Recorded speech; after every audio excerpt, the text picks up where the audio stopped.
Hello दोस्तों, कैसे हैं आप सभी। आपके अपने चैनल गुरुकुल एकेडमी में स्वागत है। आज आपके लिए कक्षा 9वीं के गणित का अध्याय 1 के उदाहरण 1 को हल करेंगे। फिर इसके बाद प्रश्नावली 1.1 के प्रश्न 1 और 4 को भी हल करेंगे। यदि आप हमारे चैनल पर नए हैं और अभी तक आपने हमारे चैनल को सब्सक्राइब नहीं किया है तो पहले इसे सब्सक्राइब कर ले और बेल आइकन वाला बटन को ज़रूर दबाएं ताकि आने वाला वीडियो आपके तक पहुंच सके। आइए आज का क्लास स्टार्ट करते हैं। आपके सामने स्क्रीन पर उदाहरण 1 दिए हैं। आइए इसे पढ़ते हैं। नीचे दिए कथन सत्य है या असत्य, कारण के साथ उत्तर दीजिए। तो आपका फर्स्ट पार्ट दिया है, प्रत्येक पूर्ण संख्या एक प्राकृत संख्या होती है। हमें यह बताना है कि यह कथन सत्य है या असत्य और हमें इसका कारण भी देना होगा।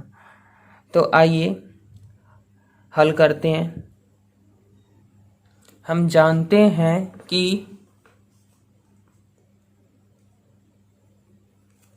यह कथन असत्य है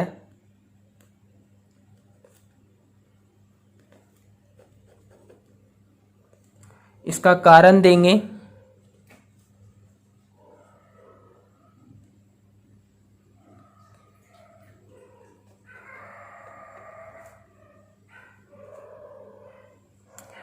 क्योंकि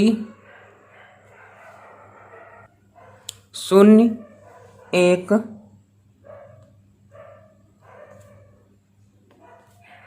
पूर्ण संख्या है जबकि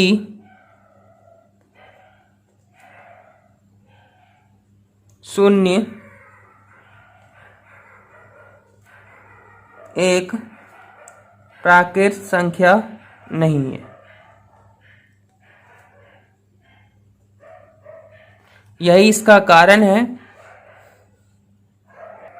यह फर्स्ट पार्ट का आंसर है। आइए अब सेकेंड पार्ट पढ़ते हैं। प्रत्येक पूर्णांक एक परिमेय संख्या होता है। यह कथन सत्य है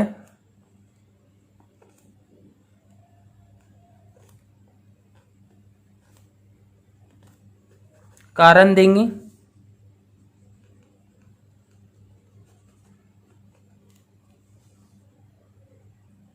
क्योंकि किसी भी पूर्णांक को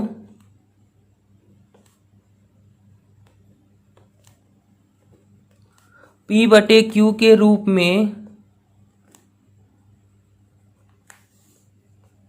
लिख सकते हैं। जैसे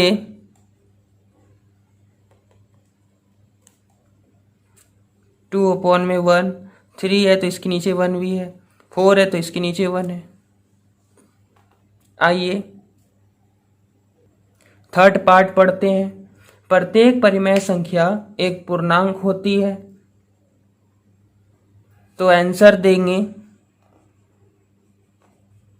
यह कथन असत्य है। कारण देना होगा हमें कि क्यों असत्य है। इसे हम एक उदाहरण के द्वारा कारण दे देते हैं। कारण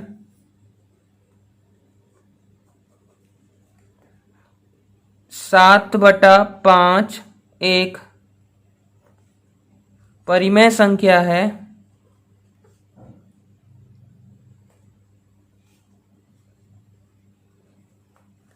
लेकिन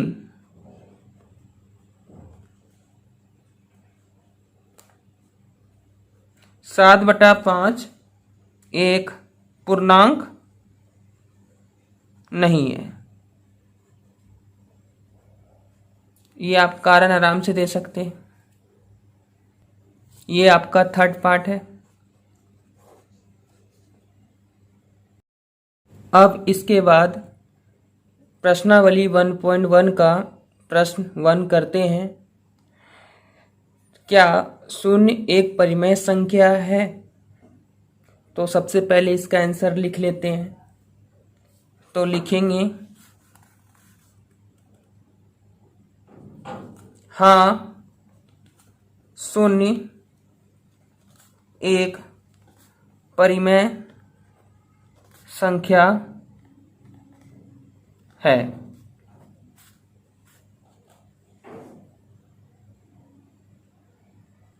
आगे प्रश्न देखो, क्या इसे आप शून्य को p/q के रूप में लिख सकते हो, जहां p और q पूर्णांक है और q बराबर नॉट जीरो।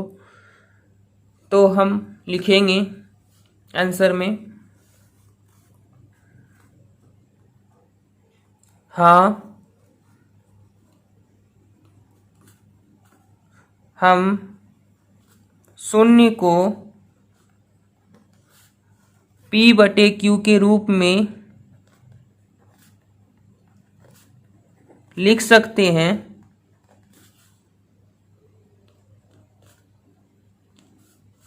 जैसे उदाहरण दे देंगे।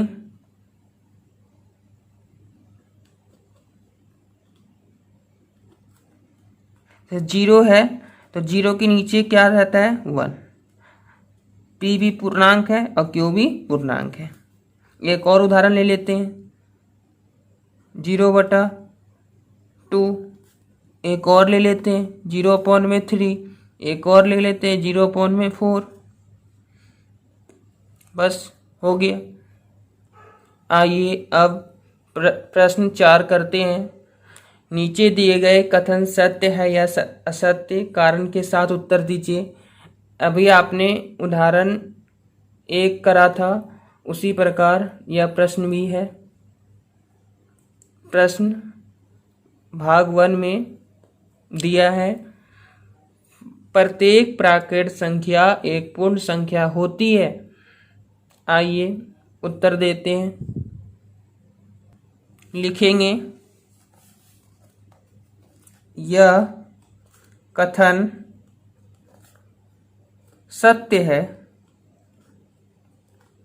क्यों सत्य है, तो कारण देख लीजिए। कारण क्योंकि सभी प्राकृत संख्या पूर्ण संख्या होती है।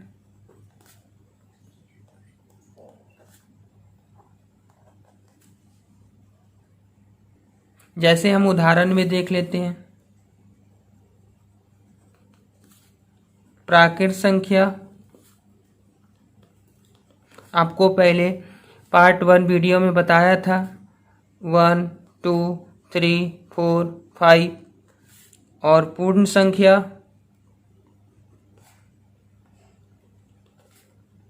0 1 2 3 4 5। देखिए प्राकृत संख्या 1 2 3 4 5 और पूर्ण संख्या में भी 1 2 3 4 5, इसीलिए यह कथन सत्य है। अब इसका सेकेंड पार्ट पढ़ते हैं। प्रत्येक पूर्णांक एक पूर्ण संख्या होती है। हल देते हैं। यह कथन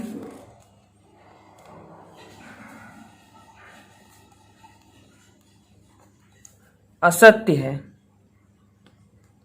क्यों असत्य है? आपके पेपर में कारण के आधा नंबर मिलेंगे, इसीलिए कारण को आप जरूर लिखना। कारण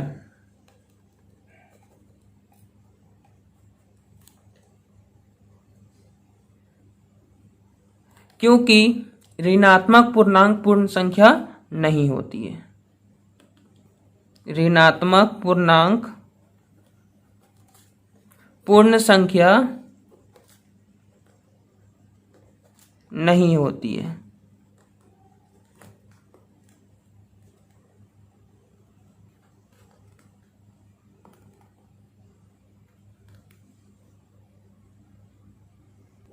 आपको पता है ऋणात्मक पूर्णांक जैसे -1 -2 -3 और पूर्ण संख्या में 0 1 2 3 4 होती है, इसीलिए यह कथन असत्य है।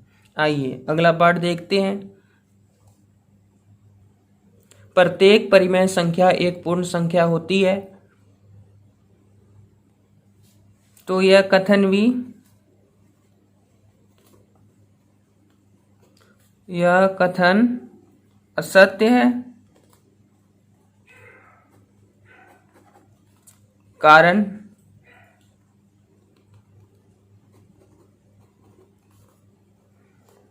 एक उदाहरण के द्वारा आप इसे समझा सकते हैं, जैसे कि 3/5 एक परिमेय संख्या है,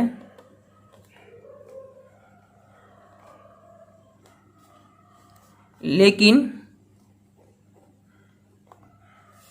3/5 एक पूर्ण संख्या नहीं है।